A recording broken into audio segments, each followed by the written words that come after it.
Happy morning, children. I'm so happy to meet you through this video. Right. First, we will see what is the lesson that we have come across. The lesson, what we are seeing is life process. Under that, the last few days, we have had a discussion about the excretion. And in today's class, what are the topics that we are going to see is renal failure, dialysis, endocrine system, and also the disease which is related to the renal failure. Right? Okay. So, we will see, start with the topic renal failure first. Here, first, before going to that, we should know that what is the function of kidney. As you all know that the major function of the kidney is to expel the nitrogenous waste, excess water, and also the pigment. As you all know that the kidney function is to remove the poisonous nitrogenous metabolic waste, right? So such as nitrogenous waste, excess water, and also the pigment, right? So if this may be the kidney's function in case if there is a decline in the performance of the kidney, that is called as renal failure. So what is the definition of the renal failure? Renal failure, it is also called as, very good, kidney failure, right? So the renal failure, what is the definition of that? The decline in the performance of the kidney is called a renal failure. Now we will see how this may occur. So either this renal failure occurs because of some infection, or it may occur due to the damage or injury, or through the obstructed blood flow. The blood supply, if it is not sufficient, may also causes the renal failure, and because of aging. Some people after crossing 50s to 60s, automatically the performance of the kidney may decline. So this is the renal failure causes. Because of these reasons, the renal failure may occur. Now we will see if the renal failure occurs, what are the effect, what are the consequences the person may face, right? So for that, two major things that I have mentioned. Number one is the accumulation of the nitrogenous waste, right?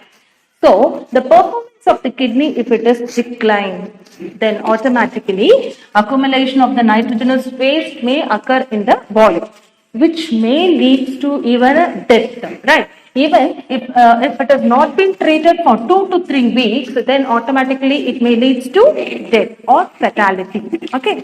And the second one is the accumulation of the potassium in the body, right? So it is also very important. The removal of the potassium also very important. If it doesn't take place, then slowly the accumulation of the potassium, which may lead to the heart attack, right? So these are all the two major consequences may occur because of the renal failure. One is about the accumulation of the nitrogenous waste, and another one is the accumulation of the potassium in the body. Now we are going to see about the treatment for this, right? So we have seen that what is the function of the kidney, and also what is called as a renal failure, that is decline in the performance of the kidney is called as a renal failure, and how it may cause. So what are the reasons which may causes the renal failure, and also we come across that what are the consequences may occur because of the renal failure. Now we are going to see about the treatment. So for this, I have mentioned two major treatments. That is, number one is kidney transplantation. What is called as a transplantation? Yeah, the healthy kidney has been placed in the place of the affected kidney. A person possesses affected kidney, that has to be removed and it has to be replaced with the healthy kidney. That is called as a transplantation. So kidney to be grafted, right? This is one. If not, the person has to undergo the artificial kidney, that is dialysis process. So these are all the two major treatments the person can undertaken if they are affected by the renal failure. Okay. So now we will see about the topic dialysis. So children, I hope that are you clear with the renal failure? What is the function of kidney and what is renal failure? How it may cause, and what are the consequences, and what are the treatment can be taken, right? Now we will move to the second one, what is called as a dialysis, right? So if you see dialysis, it is a process. Actually, as I already informed you, the second one which is called as a artificial kidney. Artificial kidney means what? The machine which performs the kidney function, right? The machine which performs the kidney function, which is called as a artificial kidney, right? And that can be occur with a process called as dialysis. What is dialysis? The definition which is mentioned here, the process of separating the waste substances out of the blood, right? So it has not been occur naturally, artificially with the help of a machine, right? Some of the waste substance, nitrogenous waste, right? That substances has been removed from the blood and which may cause a damage to the kidney has to be removed out. So that process is called as a dialysis. Separation of the nitrogenous waste from the blood by an artificial way, right? And now let me will see what is called as the hemodialysis. Now let me will, as I already said, dialysis is a process which removes the nitrogenous, separates the nitrogenous waste, right? And here, if you see the dialysis, it is of two types. One is the hemodialysis. Another one is the peritoneal dialysis, right? So, what is the peritoneal?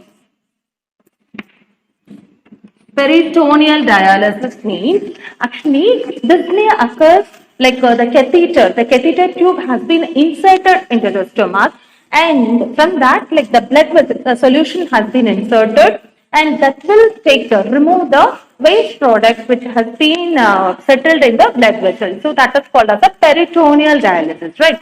And another one is the hemodialysis. From the term itself, it is very clear. Heme. What is called as a heme? Heme is the blood. Right? So the blood dialysis, right? The blood from the human, the blood has to be sent to the machine, and it will separate the nitrogenous waste. That is called as a hemodialysis, right? So dialysis is maybe a top two types. One is the hemodialysis, another one is the peritoneal dialysis. As I said, peritoneal dialysis, which may occur in the abdomen, stomach, right? The catheter will be inserted where the fluid, it will absorb all the waste products from that and it will be removed out. And the second one is the hemodialysis. Here, the blood from the person, the blood has been collected, and that from the blood outside the body, from the blood, the nitrogenous waste will be removed. That is called as the hemodialysis, right? So are you clear what is the dialysis and its type? Now we are going to see about the artificial kidney, that is dialysis machine, about the dialysis machine, how it works. So the steps, what it has been followed, that we are going to see now, right?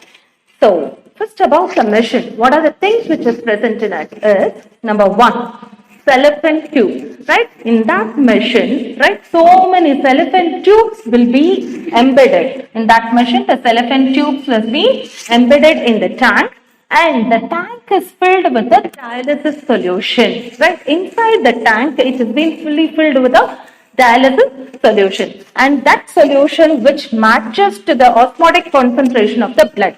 So, what is the osmotic concentration of the blood will matches to the solution of the dialysis solution. So, it has to match, right? And so that, but the only thing is that particular solution which may devoid of the nitrogenous substances. What is devoid? Lack, absence of nitrogenous substance, right? So the dialysis solution, which is similar to the osmotic concentration of the blood, but it doesn't possess any sort of a nitrogenous waste in it. So this is the outline of the dialysis machine, right? So it possesses a cellophane tube which is embedded into the tank, and the tank has been filled with a dialysis solution. What is the dialysis solution? The solution which has the similar osmotic concentration of the blood, but devoid of nitrogenous substance. Now, we will see the steps which is involved in it, right? So, in that, like first the blood has to be taken out from the body, right? For the purification of the step, first the blood has to be taken out from the body through artery. You people have studied in the circulation topic itself the artery which carries oxygenated or deoxygenated blood. Right, very good. So the artery which carries the oxygenated blood. Right. So this oxygenated blood has been taken out from the person and it has to be sent to the dialysis machine. Before sending to the dialysis machine, two steps has to be carried out. Like we will see what are they? They are number one, the blood has to be cooled to 0 degrees Celsius because in our human body, some warm temperature always it will be regulated, right? It will be maintained. So, from it has to come out from the body means the temperature has to be matched. So, it has to be cooled to 0 degrees Celsius.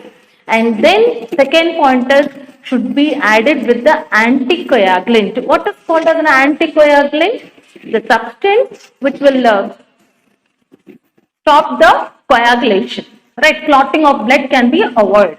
So that is the anticoagulant. An example is heparin, right? So two steps as I said. Number one is, the blood should be cooled to 0 degrees Celsius. And number two is anticoagulant, that is the heparin should be mixed with the blood, right?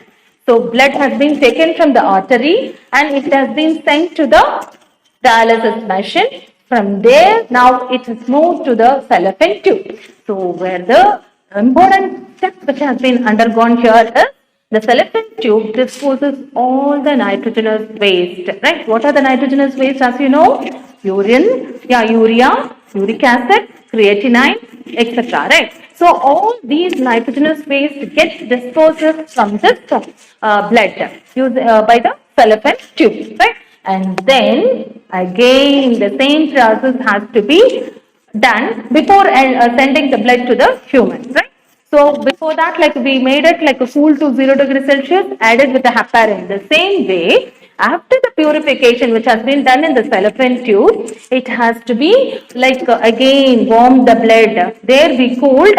Like after the purification, it has to be warm, right? The blood has to be warm and then added with again with the anticoagulant and then it has to be sent through the vein. Okay, so as you know that like vein it carries the oxygenated or deoxygenated? Good, deoxygenated blood, right? So it has to be sent into the vein and this is the major steps which has been taken place in the dialysis. Again, I'll tell you, the blood has to be taken through the artery and before sending to the dialysis machine, it has to be cooled to 0 degrees Celsius and anticoagulant has to be added. And then it has to be sent to the fallopian tube and fallopian tube where it undergone the removal of all the waste material and then again the same step, the blood has to be warm and then added with the anticoagulant and then it has to be passed to the vein. Okay, so these are all the steps which undergone in the dialysis. Before that, like what is the difference here, difference between the normal purification and the artificial kidney is in our nephron. The previous class we studied that the nephron which will do the ultrafiltration, all those things. But what may happen there?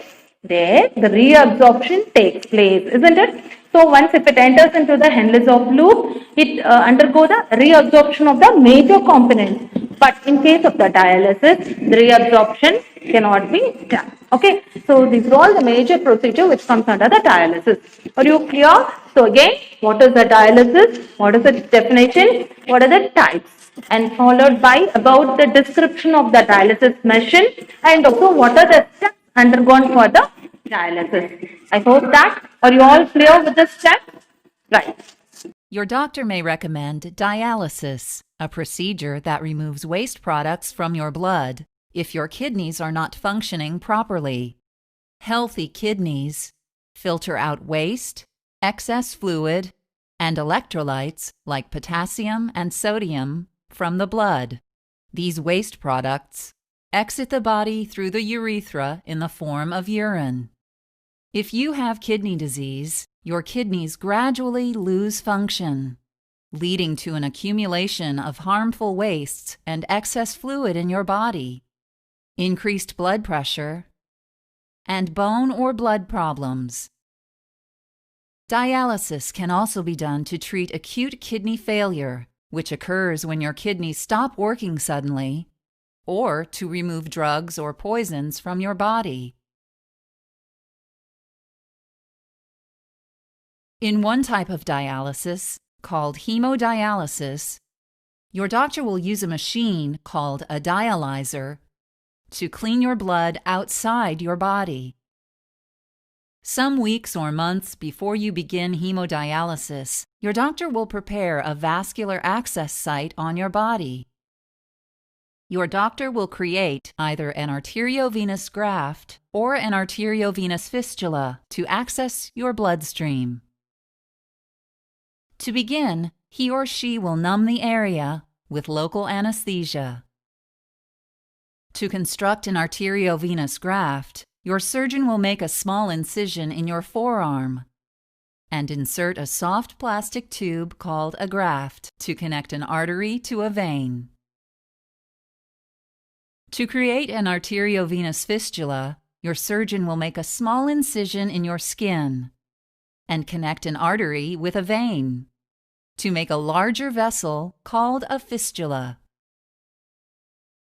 Once your vascular access site has healed, your doctor can start hemodialysis. To begin, your dialysis nurse will insert 2 needles into your AV fistula or graft. Once the circuit is set up, your blood will flow slowly out of your body and through the dialyzer. Inside the dialyzer, your blood will encounter filtering fibers and an absorbent cleaning solution called dialysate. The fibers will remove waste and excess fluids and electrolytes from your blood. Your cleaned blood will emerge from the dialyzer and continue through the tubing back into your body through the second needle at your access site. When your hemodialysis session is complete, the needles and tubing are removed, and you can go home. In another type of dialysis, your doctor will use the membranes lining your abdomen, called the peritoneum, to clean your blood without removing it from your body. Before you begin peritoneal dialysis, you will have an operation to implant a soft tube called a catheter. Your surgeon will insert the catheter near your belly button, creating a port through which the dialysate will enter and leave your abdomen. Each peritoneal dialysis session is called an exchange. First, you will use your catheter to fill your abdomen with dialysate for a period of time determined by your doctor. Through the peritoneal membrane, waste products and extra fluid are continuously drawn out of your blood into the dialysate. Along with the waste materials it absorbed, the dialysate will drain out of your abdomen into a disposable collection bag during your exchange. Right, students? Like now, what are the things that we have come across? Number 1 is about the renal failure, followed by the dialysis. Now, the third topic, what we are going to see in today's class is role of endocrine system in the urination. Right? So, as you know that endocrine system, if I mention the term endocrine system is, there may be a production of the involvement of the hormones, right? So, what are the hormones which may involved in the urination is number 1, ADH, and number 2, renin angiotensin aldosterone system. So, these are all the 2 major hormones which involved in the urination, right? So, first number, we will see about the ADH. As you all know that, what is ADH? Very good. Anti-diuretic hormone. Where we have come across this topic?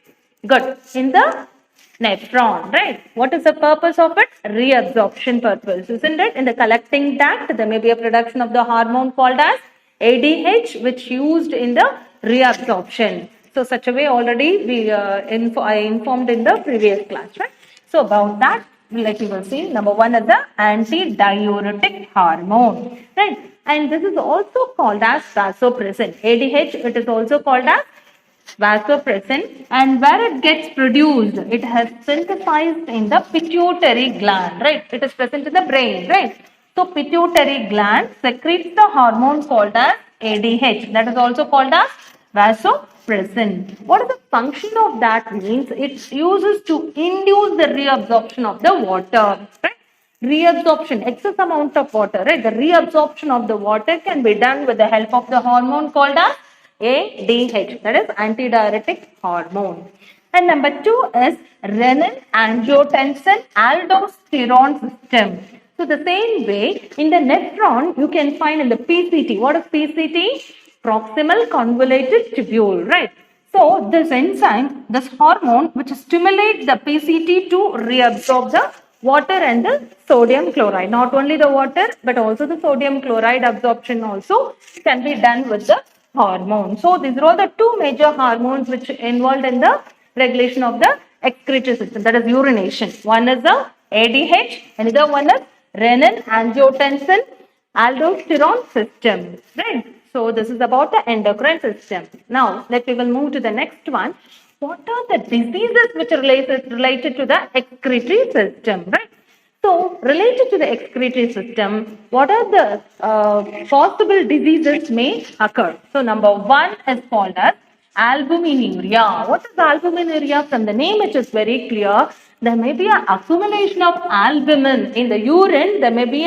We can find the albumin. So if the person urine, usually it will not be there, right? Albumin will not be present. In case if there is a presence of albumin in the urine, then that particular pathogenic type is called as albuminuria, right? Number 2 is nephritis.